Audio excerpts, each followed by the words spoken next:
Balan Wonderworld is a game created by Yuji Naka, the creator of Sonic, and is popular for being called a piece of shit, terrible, underdeveloped, broken from its core, so that was enough to make a 14-year-old me who's just figuring out thing good, thing bad, to stay away from it. The discourse from this game was insane, man. You were seeing no one defend it. I think even IGN said it was terrible. And they gave fucking SpongeBob a 3. They don't know what anything is. People were talking like this game was almost bad as fucking Sonic 06. They literally jumped to the game. But the other day, I was waltzing around my local GameStop and stumbled across it for $5 on Series X. So I walked up to the cashier, said, "1 Balan Wonderworld, please," and the cashier said, "The weight of your sins will not be ignored," before throwing the game disc at me, shattering it in half and shattering my dreams. But I managed to super glue it back together, got it running, and today we'll be finding out, is Balan Wonderworld as bad as people remember? Opening up the box, wow, there's a lot of personality in this box. I mean, the inside is fully colored with a pretty illustration, something that has the remnants of a manual, and there's even a little card in the box, signed by Balan, saying that the show starts March whenever, which I think is when the game came out, which is pretty cool. But let's not stall. Time to put in the disc. My Xbox caught Balan disease. You open up the menu and see a title screen. You know, this is a really nice title screen. It's got everything laid out. It's easy to... Alright, I'll stop stalling! So the opening cutscene for this game is absolutely fucking great. Like, the cutscene is no joke, one of the best I've seen this decade. The amount of character they're able to put into this cutscene with almost no dialogue is insane. And Balan is a fantastic character design, whose whole design works perfectly for the stretch and squash, zany show performer character he is. It's really great. Now, after the cutscene, you get thrown into the game. I feel like the visuals of this game get thrown under the rug, you know, with, hey, the dancing is stupid and looks bad. And yeah, the dancing is dumb, and a cop-out for actual idle animations, and really stupid as an ending for levels, and maybe it's just because I'm playing on the Xbox Series X, but everything here really does look good. The worlds have this unique style to it that just makes them pleasant to look at, which is more than I can say to a lot of games. That's not what anyone cares about, though. Everyone wants to know, is the game itself really bad? Well, let me get into it. So you get thrown into the hub world, and here is where you access levels, which, side note, is really dumb that it goes from like World 1, then World 7, then World 3, and stuff. It's really quite annoying. But anyways, the first thing you're gonna do is walk, and hey, it feels like walking. On a serious note, you can run, which feels okay, jump, which feels pretty good, especially when you're jumping on enemies. The weight of your jump feels great, and the game slows down for a second to really let you feel the impact of your attack. And that's it. For a 3D platformer, you only have a move and a jump. But hey, no biggie, right? The game's biggest drawing point is the costumes, right? Let's grab one of those. It's Gear Prince! Oh my god! Purple rain, purple rain. This is what he does. He Oh. The costumes are an idea that could have worked great. Think Kirby's copy abilities, but in execution, they're so mismanaged to where it's frustrating. First off, elephant in the room, some costumes take away your jump. Whoever was in the idea room and thought, what if the attacks replaced the jump? Is dumb as bricks. Do I think it's the biggest problem with the game? But that's only because like 3/4 of the costumes I got had a jump anyways, and just added an attack to it or whatever. But it's still completely mind-numbing because you'll be running around jumping and then suddenly boom, now you got a costume that can't jump, but you need to traverse by slowly aiming the crosshair, and then grabbing onto a seat to get up. Plus, with the time it takes to switch costumes, around 3 seconds, it completely disrupts the flow of the game, and then there's a second issue with the system too. when you take a hit, you lose a costume. And I don't mean you just lose it and have to walk back to the closet at a checkpoint to re-equip it, which is still stupid. No, you lose one of that costume. And if you don't have any more of that costume, well, you might as well throw your controller in the trash and start crying now, because now you gotta remember where you found that costume and replay the level. This mechanic is mind-boggling. Why is it here? Why do I have to stand in the same place for 5 minutes stacking up on costumes? It makes no sense. And speaking of those costumes, whew, oh, some of these are very interesting, like a fire hydrant that shoots water at lava, and then the lava already makes itself not evil, so you can walk on it anyways.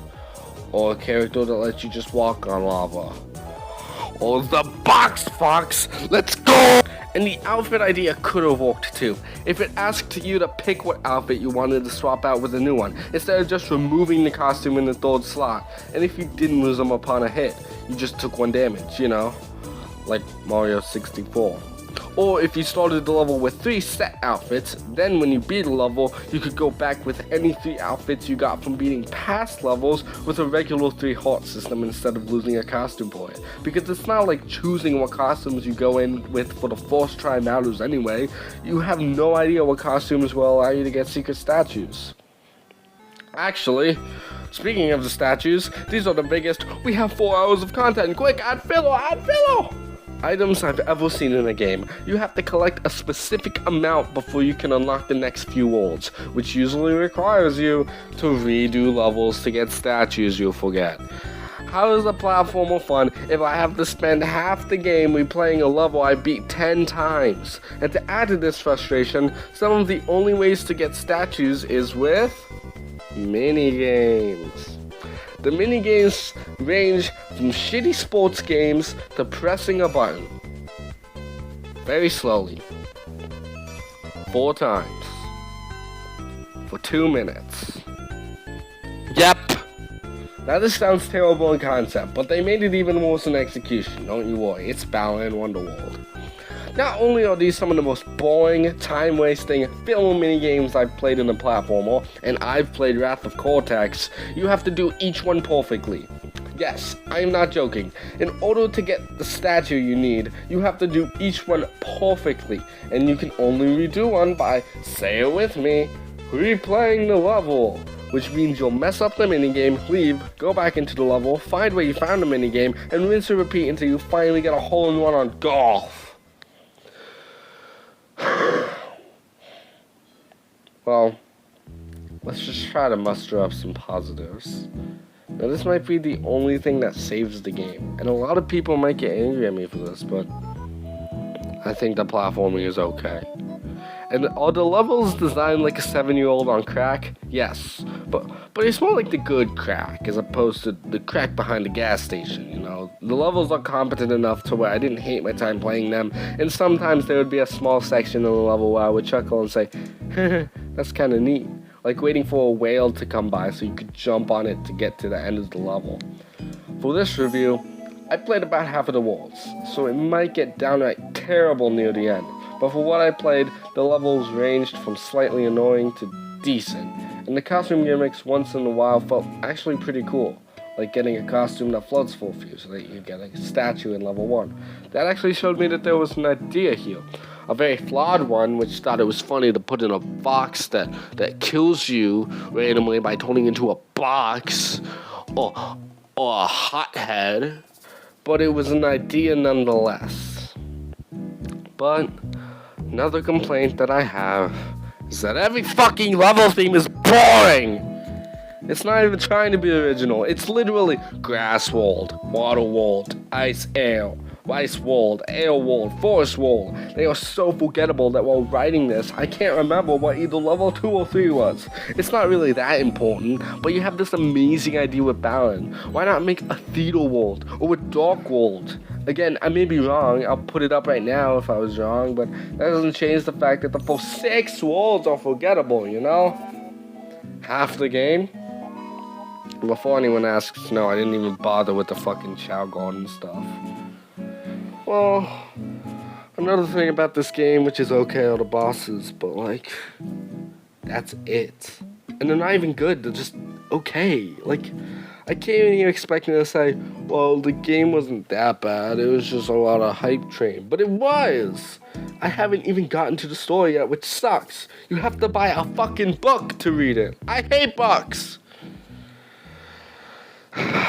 Look, Yuji Naka is incredibly talented. He made freaking Sonic. He has to be at least a little talented. And I don't think this game's problems are 100% his fault, although the one button thing was definitely his idea.